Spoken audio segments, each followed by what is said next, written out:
আসসালামু আলাইকুম। তো আমি আজকে সকাল সকালে চলে আসলাম আমাদের ভুট্টা জমিতে। আপনাদেরকে একটা ইনফরমেশন আমি দিতে চাই। মানে আমি যেই ভুলটা করছি আপনারা সেই ভুলটা করবেন না, কারণ এই ভুট্টার জমি আসলে উঁচু জায়গা লাগে।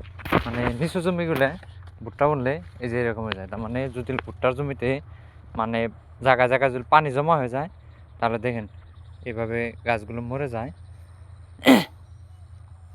আর অবশ্যই আপনারা ভুট্টা জমি উঁচু দিকে নেবেন। উঁচু দিকে নিলে দেখেন, আর উঁচু জমিতে মানে ভুট্টাটা মানে বুনলে ভুট্টার ইটা ভালো হয়। সাইজগুলো মাশাআল্লাহ দেখেন কি সুন্দর। এখানে ভুট্টা বুনছিলাম হইলো 5 বিঘা 3 কাঠার মতন। আমার মোটামুটি 1 বিঘার মতন মারা গেছে এই পানির সমস্যায়। মানে নিচু জমি পানি বেজে বেজে মানে জমা হয়ে ভুট্টাগুলো মারা গেছে।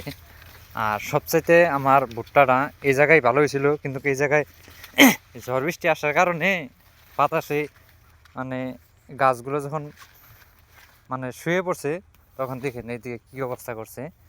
মানে আপনাদেরকে আমি দেখাই, এই যেখান থেকে কিন্তু আমি অলরেডি গরুরে কেটে কেটে নিয়ে খাওয়াইছি। দেখেন, আর ইঁদুরও দেখেন কীরকম করছে, দেখেন খাইয়ে। মানে যে কটা গাছ পড়ছে সব কটা গাছ খাই ফেলছে। দেখুন খাইছে, দেখেন কীভাবে খাইছে, দেখছেন।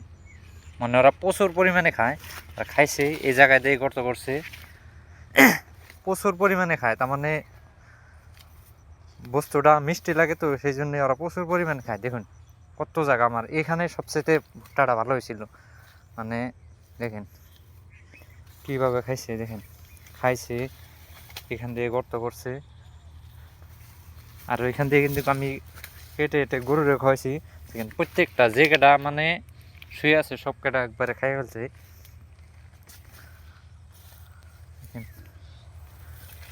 কীরকম মানে দেখেন, মানে যারাই ভুট্টা বুনেন আশেপাশে জঙ্গল টঙ্গল থাকলে আপনারা অবশ্যই ভালো করে সাফা করে দিবেন।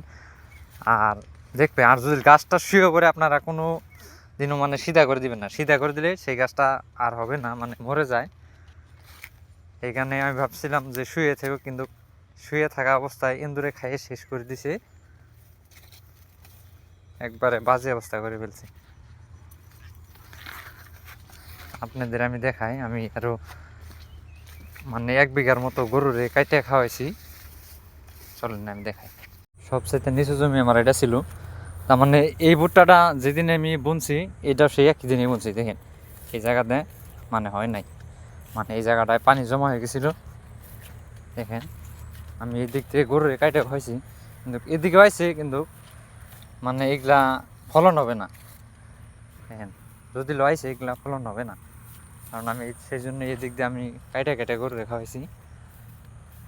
দেখাইতেছি আমি, দেখেন।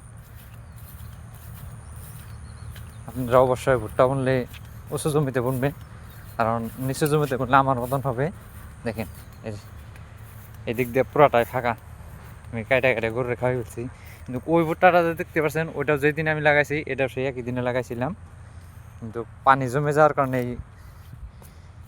এই দিক দিয়ে হয় নাই। কিন্তু আমি প্রচুর পরিমাণে সার বুনে দিয়েছিলাম এই জায়গাটুকে। ও ওই জায়গাটুকের মধ্যে যেখানে যত পরিমাণে আমি সার দিয়েছি তার থেকে দ্বিগুণ আমি এই দিক দিয়ে দিয়েছিলাম, কিন্তু তথাপি হয় নাই।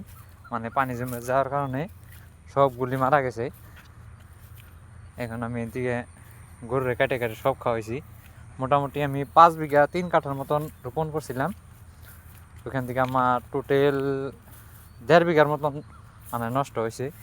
আর ওই যে এদিক দিয়ে মানে যেখান থেকে নিচু নিচু আছে পানি ভেজে যায়, সেখান থেকে ওই যে গাছগুলো মারা গেছে। আপনারা অবশ্যই ভুট্টা বুনলে উঁচু জমিতে বুনবেন, না হলে আমার মতন হবে। আর যারা যারা চ্যানেলটা সাবস্ক্রাইব করেন নাই, সাবস্ক্রাইব করে দিবেন অবশ্যই।